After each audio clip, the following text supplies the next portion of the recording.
Hello नमस्ते। हम नूतन कर्ण अपन पूरा मिथिलावासी के गोर लगे छी। आई हम कते दिन पर एलहुँ हँ तो अहाँ सबसे क्षमा मांगे छी। हमहूँ काम में कोनो लागि गेल छलहुँ हँ तो आब तो मधुश्रावणी आबे वाला अछि।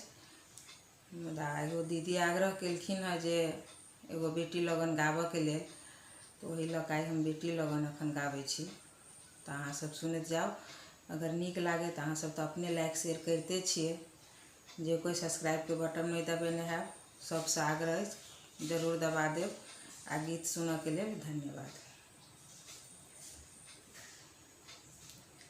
जंघिया चढ़ाए बाबा बैसला मंडप पर, जंघिया चढ़ाए बाबा बैसला मंडप पर, बाबा करुणे धिया दान आहे, बाबा करुणे कन्या दान है।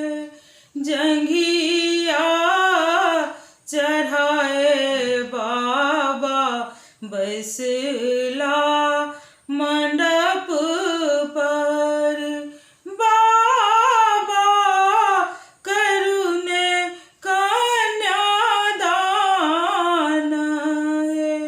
आहे धिया के करुणे दान है। करू हाथ बर करू पर, करू हाथ बर करू पर, ताही में शोभे दुभिधान है। आहे ताही में शोभे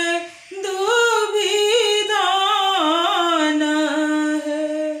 जंघिया चढ़ाए बाबा बैसला मंडप पर, बाबा करुणे कन्या दान है।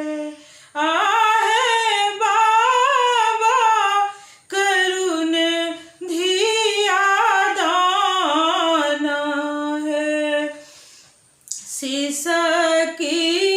सिसकी रोबे माँ तू सुनै ना, सिसकी रोबे माँ तू सुनै ना, तहु बेटी हरले हमर प्राण है। आहे तहु बेटी हरले हमर प्राण है। जंघिया चढ़ाए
बाबा नाम धराओल ब्राह्मण वेद